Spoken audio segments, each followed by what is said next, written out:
Spike from Degrassi High. She had a baby when she was real young. Her best friend is a skinny chick. She knows it. You're listening to the I'm in Love with a Girl Named Spike, a Degrassi podcast. I'm your host, Mike Park, along with my co-host, Hannah Eagle. Good day, Mike. And Rick Johnson. Hi, it's so late. It is late. Oh my God, it is late. Let's talk about it. Episode 142, The Power of Love. Who sings The Power of Love, Hannah?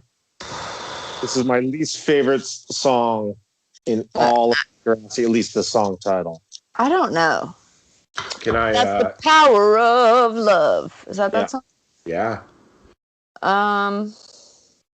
He was in. He was also in Back to the Future. Yes. Oh, Huey Lewis from the News? Yeah. Yeah. Hannah, did you know that Back to the Future song is a real slammer? What's this song?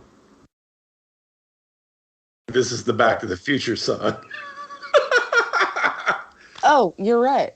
Yeah. Did you know that the Back to the Future this song? This is Power of Love is like don't need money, don't need. Yes. Wow. I just thought it was like called Don't Need or something. Yeah. This song wouldn't have happened without the movie Ghostbusters because Ray Parker Jr. was hired to make a sound-alike that sounded like the Huey Lewis song "I Want a New Drug," and then Ray Parker Jr. got sued because Huey Lewis was like, "You copied my shit." So if you listen to Ghostbusters and "I Want a New Drug," they're the same song, essentially. Oh. Wow. Yeah. Oh. I love Huey Lewis. Dude, I'm saying that Back to the Future song, which is this song, What's your beef, Mike? I'm not a big fan. Hate this song? How do you hate this song? Have you, Mike? Have you heard the first Huey Lewis record? I think I only heard Sports. Okay, if you go back to the first Huey Lewis record, it legitimately sounds like Elvis Costello. I will listen to it right after this podcast. You don't like the Back to the Future song? I like that you keep referring to it as the Back to the Future song instead of the title. I don't. Really? It's not my cup of tea, but they're from the Bay Area. Yeah. They're local, and that's good enough. I give them respect for that. This episode has an A plot, a B plot, and a C plot. The A plot is Jimmy trying to have the perfect date with Hazel. The B plot is Joey asking Caitlin to move in. The C plot is Sean telling Snake he stole his computer. I want to say the C plot is Caitlin and Joey. B plot is Snake and Sean. Really, I was just about to say I would make A plot Snake and Sean just because that's the only one that matters. Well, yeah. I think the date matters a little bit because it has some backstory. Does it? All right, yeah, okay. Yeah. Sure. Starring Billy Ray Cyrus. Dude. We'll get there. Hannah, how does it start? It starts with a locker clean out, which was always my favorite part of the year. Never had it. Fun fact, one time at my locker clean out, I discovered I had thrown an old lunch in my locker. And it had rotted in there. It had like... That's awesome. Or like also, I think I had like a like middle school Halloween experience where there was a pumpkin involved and there was old pumpkin in my locker. Why did you have a pumpkin at school? Did you was it like a pumpkin sale? It was like a Halloween thing. I don't know, right. But I just distinctly remembered there was rotting pumpkin in my locker. And people were they were like, you're like, this is disgusting. And Jimmy is going to basketball camp in Los Angeles. Yeah. The most prestigious basketball camp in the world, apparently. Which I think his parents could afford. I think, do they want to just not have him around for the summer? 100%. Well, Jimmy's parents don't exist. They're ghosts. Yeah. They either don't exist or they don't love him, or both. And he wants to take Hazel to the best, it's not prom, but the best dance. It's He's trying to their prom, I guess. No, it's not. They're It's the school dance. Yeah. Into the school dance. The what's the Bollywood or? Yeah, it's a Bollywood Nights. Which Okay, is such a weird theme. I feel like they've been working on this. I mean, is going back to Marco's dad when he brought the posters, and that was how many episodes ago? I guess it wasn't that long ago. It was a couple ago. Do you think it's like insensitive to have a Bollywood themed dance? Yes. Yeah, me too. But I'll tell you this: the costume store that was selling all the Indian wear store in town made a killing. And they were making a killing, but they were probably also like, "This is fucking nuts." But we're gonna take these white kids' money. Yeah, yeah, they were. Theme music kicks. We're back. Rick, take it from there. Sean and Snake are having a meeting, and I was a little confused because Snake is failing Sean, but is that how he was getting kicked off children's welfare, or did he fail another class that got him kicked off of children's welfare? It's a media immersion because I think Snake offers him extra credit. So Snake is the one that's going to fail him and kick him off children's welfare. Also, you're failing a media immersion. Figure it out. Well, he does. He has to make a database of car parts, which is funny that the school has the need for a database of automotive parts. Yeah. That I actually had a similar experience once because I was failing science, and the science teacher said, if you do artwork for some things for me, I'll give you extra credit. And I was like, that seems like I'm not learning science, but yeah, I 100% will do that. That's awesome. And I did it wrong, and he still gave me the extra credit. That's cool. I failed one class ever, and it was a biology class, and the verdict is out whether or not the teacher liked me, because I was maybe he didn't like punks. And then my dad made his will like a couple years down the road, and he's like, I think you failed my kid. And the guy was like, I don't know what you're talking about. He's like, no, you failed my kid. He's like, I don't know what you're talking about. Whoa. Yeah. I think he knew what he was talking about. I think he also knew what he was talking about. When you were watching Degrassi, The Next Gen, first time through, Hannah, and you would see the old cast pop up, like the Joey Caitlin's scenario storyline, were you into it, or were you like, get back to the kids? I was trying to think about that the other day, actually, because it's so weird watching it now. You didn't know about the backstory, right? No. Yeah. You know what actually is so crazy is that like I deep dived into Degrassi because of like season 10. You went for season 10. Okay. I saw like season 10, and then I was like, I'll just start from the beginning, and it's so easy because it's all on YouTube. And then I was like obsessed, and then I went back, and that's when Mike Park texted me. Wait. You know Degrassi? You hadn't gone back before Mike texted you? No, I had. Okay. He sent me a picture of Caitlin, I think, randomly. And like I had just binged all of junior high and high, and then school's out. So that was kind of crazy. But I think definitely I was snoozing during their parts. No offense. That's understandable. I was just curious. I hate Joey's outfit. I hate his style in this. During his date or during like pre? All of it. It all sucks. Yeah. Does he have pleated pants? It's got pleated pants, just like a weird shiny polyester shirt. But it's so romantic that he has asked Caitlin wholeheartedly, asked her to move in, and I feel like she feels wonderful about that invitation. Yeah. Did anyone it holds notice a lot more weight having seen High and School's Out, I guess. Yeah. I mean, it also like cements that they've never gotten over that high school relationship. Yeah, she's really not over it. No. He is. I mean, when you're a widower. He's like, my wife died. I'm not worried about high school anymore. I know that you are. Yeah. My wife has died. I'm not worried about you going away for a year. Don't worry. The love of my life is dead. Yeah. You'll come back. You know who will? My wife. My damn. wife. The kiss that they give each other as she's exiting the door is super weird. Everything about them is weird in this episode, in my opinion.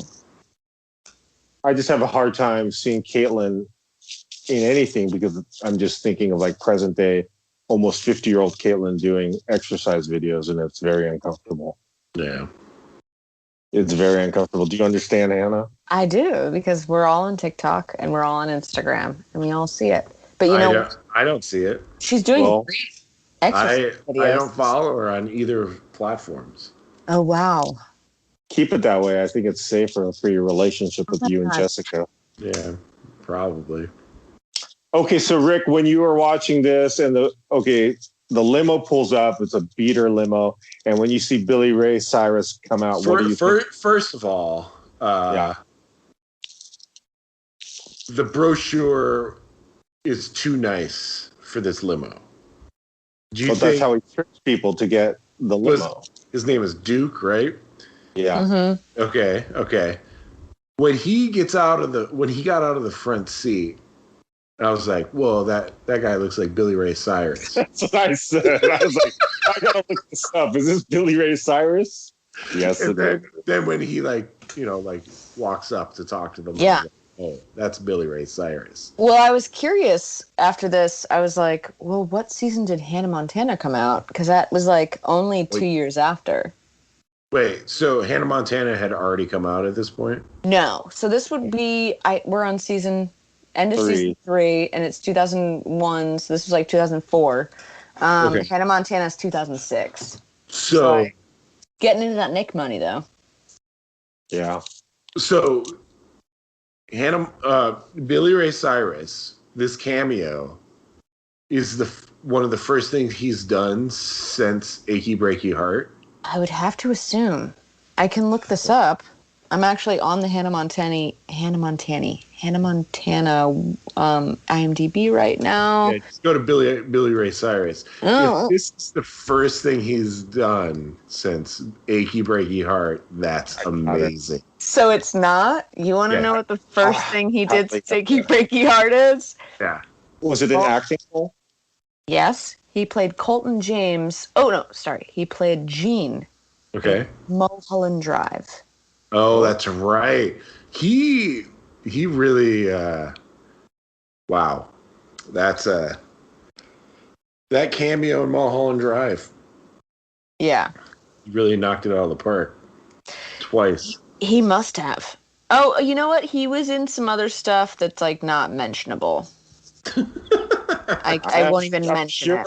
I'm sure he had an agent and he was probably got some stuff in Canada and he's like, hey, do you want to do this? It's not much. It's like 5,000. He's like, yeah. He was on The Nanny. Oh. Was he? He played himself. Yeah. Yeah, of course he did. And that's about it. Okay, so moving ahead, Caitlyn is excited about moving in with Joey, but at the same time, she's just been thrown a curveball because she's been offered this job that she's wanted, which will result in her leaving for long periods of time. And she turns down the job. From Tomas. Oh, I hate her calling Thomas Tomas. I really do too. I hate it so much. I also hate that her instinct after Joy asked her to move in is to go on the internet and try to buy monogram towels. That was insane. She's insane. She's psychotic. Tomas, what is the name of the adult gay man that almost pursued Dylan? It's not Tom, right? God, I don't remember. What episode? Have we reached that yet? It was the it was when Dylan first asked out Marco. There's another gay guy. was dating Dylan or trying to No, date him? just like trying to date him. Oh, you don't remember Are you this? talking the other gay kid? Student? And Yeah. okay. It's He not was a student. Tom, right? Is that makes me feel insane, but I feel like it was. It might be, but this is Tomas. I know, but it's like the same name. It It could be the same guy. maybe. I mean, they're probably spelled differently. Yeah. But So what's going on, Rick, with this encounter between Sean and Snake? Why are they starting to bond? Okay, because so we skipped over a very key point of this when basically Sean does the database, figures it out, and is so thankful to Snake that he tells him that he stole his laptop. Oh, so he tells him right now. Yeah. Like, okay. And the look on Snake's face is the Snake rage. He's like gonna pummel Sean. Dude, I don't think I would tell him. No. I think I would just be like, hey, I'll fix your car for free. Yeah, but he's so. I give him credit. I give Sean credit because he's so emotionally thankful. He wants to let it all out, all the honesty out, and I give him props for that. I don't know. Does that make people feel better? Sometimes I think honesty is not the best medicine.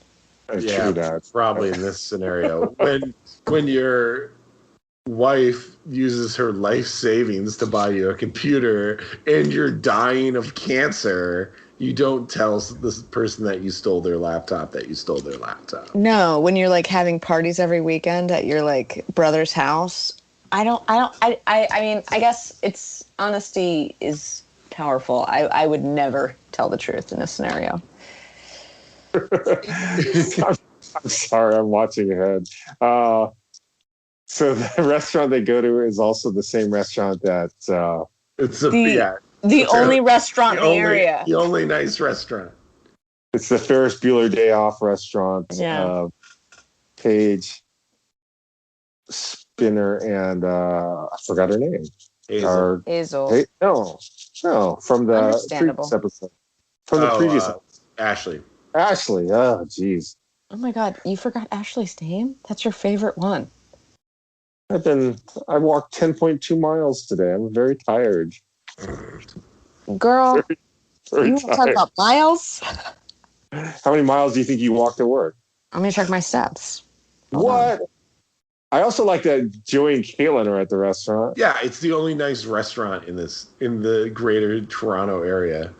I walked 15,000 steps today. How many miles? 2,000 today. No, I had to get into miles. You want to know how many steps I walked? Hold on. You walked 11,380 is my guess. I gotta check my thing. Oh, this is gonna be difficult. I did walk to work, so that was like part of it. But I don't know how to get it. Hey, how much did you make in tips tonight? You know, I don't know because it was weird because it was a double. So they are going to give me my money tomorrow. But probably like, I would guess 300. Did you get a free shift meal? You get a shift meal? Free meal, shift meal? I get free food at work, but if I eat at work, it slows me down. So I usually just don't eat. You didn't eat all day today? No, I did. I had ramen before I left. But that's it. That was the last thing you ate. Yeah. You should have had like a little piece of protein, like mid-shift. I know, but like I said, being full makes me feel really sick. I know, just No. Just Just protein. a little nugget. Like a chicken wing? Yeah, sure. I was thinking more chicken breast, but that's okay. I'll get the breast. Next time, just to make you guys feel better, I'll get the breast. I think it might help your endurance, make you feel better. Anywho, Joey and Kayla at the restaurant. She tells Joey about the job offer. Joey's very excited for her. And she says, no, Joey, no. I'm not going to take the job. And he's like, what? You got to take the job. What? And she gets angry. That's that She just- high school love, man. Yeah.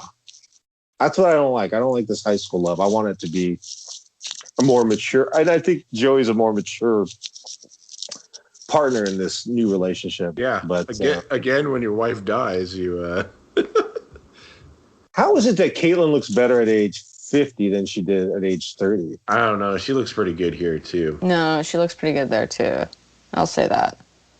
Again, how does Caitlyn look better at age 50 than she is at age 30? You know, she works really hard because I watched her exercise video and I was like, on TikTok, specifically today, I watched her exercise video and I was like, no way. No way in hell. Am I going to do crunches where I like hold my arms above my head and then like lift my legs? I'm not doing that. What if you did? What if like somehow your career path just changed from being a beer guzzling lesbian TikToker to fitness guru? I don't think that could be my journey, but maybe I can't predict the future. Maybe it will be. You know, I used to do in high school, I was so worried about my weight, I would do like 100 crunches a night.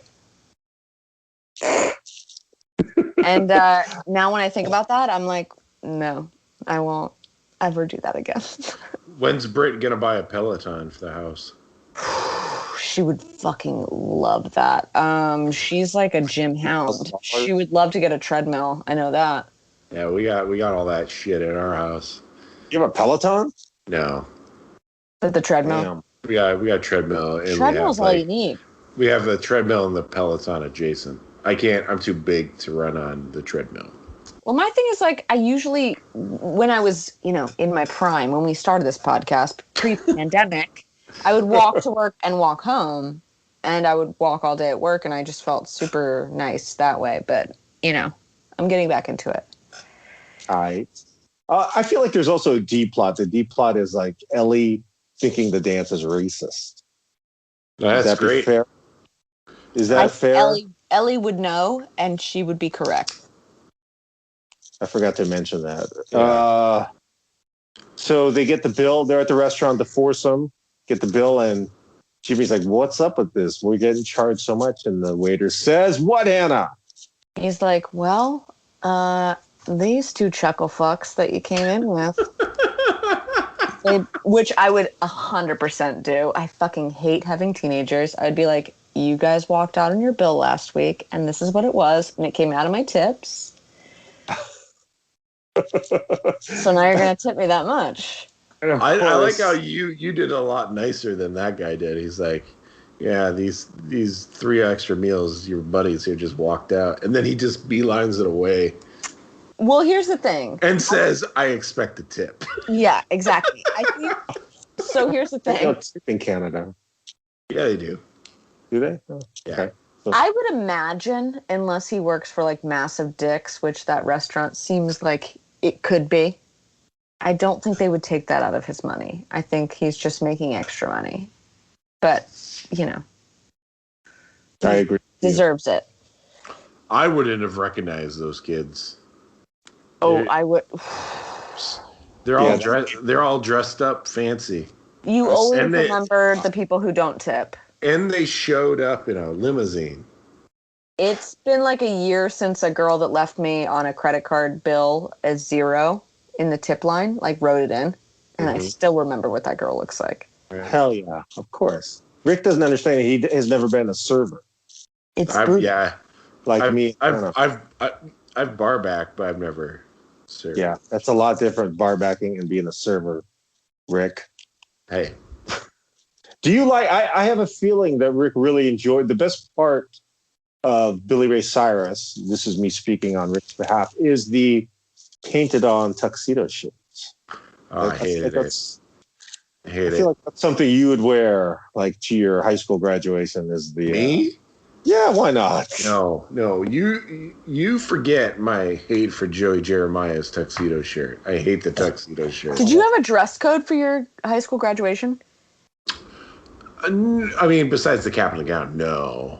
Oh, really? Yeah. They told us what to wear underneath our cap and gown, and I was like... Did you have to wear a dress? Is that... No, they were just like, you can't wear flip-flops, and I for sure wore flip-flops, because it was hot as fuck. Yeah. And dating disqualify you from graduation? No. They should have disqualified me for being a terrible student. My graduation was weird because I had to do a bunch of things. Because the band, I had to play in the band, and then I had a weird technical job. Okay. So like, I walked in, then immediately walked out, came in with the band. It was like weird. Like I played in the band as we were walking down to. What'd you play? To trombone. Of course. And then I had to walk to the back and then walk to my seat. It was a weird scene for me. The graduation. Yeah. Hey. No dress code. All right. Caitlin Ryan, Unscripted. Is that her name of her show? Unscripted? Yeah. Unscripted. Ryan's Planet. Ryan's Planet, Unscripted.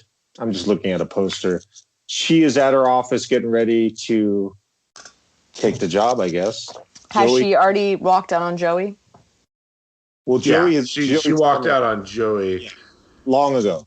Yeah, when Joey's like, check please. Also, he's being so chill, but I understand where her, like, I guess she hasn't really, like, gotten over, like, it's been 10 years, though, but she's really not gotten over him cheating on her, so she's very worried that he's gonna cheat on her again, I guess. To be fair, that day that she found out that he was cheating on her had to have fucked that group of kids up something fierce. That friend group was never the same. No. It would have been a situation where, like, I would have been like, I'm never talking to any of you people ever again. And even, like, though, like, it's not Snake's fault, I think Joey, having heard Snake, like, out him, I think there would have been a fight there for me. Yeah. Okay. Yeah. That happened. Snake saved Amy, and then their best friends murdered somebody. Oh my God. And then blinded. Yeah. That's like, you're never coming back from that. That's a cursed senior week for sure. Well, that's what makes it so puzzling, because Snake was so adamantly against being friends with Joey, and now they're BFFs again. Well, they became friends again at the wedding. Well, at the wedding, just because he introduced Joey to his girlfriend, you think they're BFFs again? Yeah, because he said, this is an old friend. I don't think they're best friends. They're best friends now. No. I mean, Spike sent Sick Snake to Joey's house, and Joey let Sick Snake come in and get his whole family sick. Yeah, but as friends. They were in a rock band together, Mike. That's what you want to call it. And yeah, they were in a rock band. What am I talking about? You are 100% correct. Snake can't start his car, his red car, and just coincidentally Sean is walking by and says, "That's weird." How can I help? Sean's just creeping around, looking for cars that won't start. And he's there. He's going to help. He says, "Listen, your car there's some big problems. Let me fix it. You pay for the parts. I'll fix it." And he tries to work up some juicy tears, but they're not coming. I like when he's like, "Mr. Simpson, there's coolant and oil all over my hands. Your car's fucked up. There's coolant and oil all over my hands. I don't even know how you got to school today. Like, this is crazy." I want to talk about how the only parental supervision at this dance is Snake in a genie outfit. Also, the whole there's a couple teachers. But when the whole dance gets outside, it's like 30 kids. Oh. At most. There's Miss Hatsalakis right there. Okay. But is she dressed up as a genie? No, he's the only one dressed up as a genie. Oh, Kendra and Toby are still together too, by the way. Yeah. They're holding hands. When I saw Snake with that thing, when he's getting out of his car and he's holding onto the thing, I was like, God, I hope he doesn't put that on. And then later, when the fire starts, he puts it on, and I was like, oh God. I like the reasoning for Snake to go out to his car is because JT is complaining that there's no ice. And Snake's like, I'm gonna go to the store and get ice. Like, in what world does that school not have ice? Also, in what world is JT on the ice compartment? I guess he's really hamming it up in that dance where like they're eating spicy food, and he's like, yes. Oh God. But I loved that. I was like, what good extra work. So this is the last episode of season 3, by the way. So this is at least 2 times the Degrassi franchise has ended a season with a school fire at a dance. Yeah. Yeah. Again, nothing good happens at a dance in Degrassi. But unlike the first dance, this one had sprinklers, and it was able to put out the fire. When Marco is monkeying with that drapery, and he keeps putting it on that light, like way further in the episode, further forward in the episode, I was like, Marco, don't you know there's been fires at dances? Stop putting that there. And then Snake should have knew. Yeah, when it catches fire, I was like, come on, Linda Schuyler, stop writing the fire in the dance scene. Dude. She keeps thinking kids forgot this is a new next generation. I'm just going to rehash old storylines. 100%. That's what they did. Rick, you know, so when they're outside and they're dancing and there's kind of this really bad pop punk song. Yeah, I didn't Shazam it. I don't know what it is. So I was just looking at the ending credits, and it's a band called Dead Letter Department, which was on. Oh, yeah. You know Dead Letter Department? Yeah.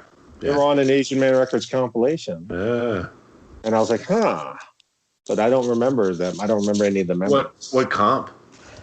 Underground Screams. The same one? Band. The same comp that my band was on? Was Black Trucks on that? Yeah. Oh my God. Holy shit. That's fucking crazy. Are we still re-recording the theme song, by the way? That's I want to talk about. I got to do that. Oh my gosh, what's my problem? We got to do that. Whatever it takes, or no. I'm in love with a girl named Spike. Oh, just different beginning. We need to do that. Yeah, we should do that, and then all of the PMS songs. No, you know what we should do, Rick? Can you actually record? Let's do whatever it takes. Let's do our own version. Yeah, I fucking love that. Okay. Can you do an electronic version? I can record the music if you want. No, I can do it. I just moved all my synths back from my basement to my studio. Okay, good. And I service them, so everything works. So. Okay. Yeah. This outside of the school dance looks more fun than the actual dance. Everyone seems to be having a good time. And there's no way that would happen. That would happen with the fire trucks, the cops being there. No, the teachers would kick everyone out. Yeah. Never say never. But Jimmy's also not having a good time. Yeah, we missed the part where they go outside and Billy Ray Cyrus is getting arrested. Also, he's like, I'm not pulling up to this dance in a cop car. That's an amazing way to pull up to a dance. Yeah. I like that Billy Ray Cyrus also has enough clout with the cops that he's like, all right, guys, take these kids to the dance. Yeah, they have to do it. They have to do it. They do whatever I say. I'm thinking about getting on this song called Old Town Road in the future. Yeah. I gotta. Yeah, I bleed blue. Damn, dude. The end scene, I believe, is Jimmy telling Hazel, like, I'm so sorry this didn't work out. And she's like, I just want to be with you. Let's have fun. And they kiss. They join the dance. Actually, it ends with Snake kind of giving Sean his approval, and Sean hugs Ellie. Yeah. And that was so cute, too. I missed the opportunity for Snake just to give Sean a really weird thumbs up. Yeah, as he walks by. I think it's nice that Snake forgave Sean, because I know Snake has rage. Yeah. Yeah, agreed. Are you excited for season 4, Rick? Yeah. Season 4 is... I could not be more excited. Season 4 to 6, my favorite. All right. Okay, next week, season 4. Have a good Oh, you're probably going to sleep, Rick. So have a good night's sleep. Hannah, you'll probably be up for another at least 4 hours. So enjoy whatever you're going to do. And I'll talk to you guys next week. All right. Bye. Peace. Bye.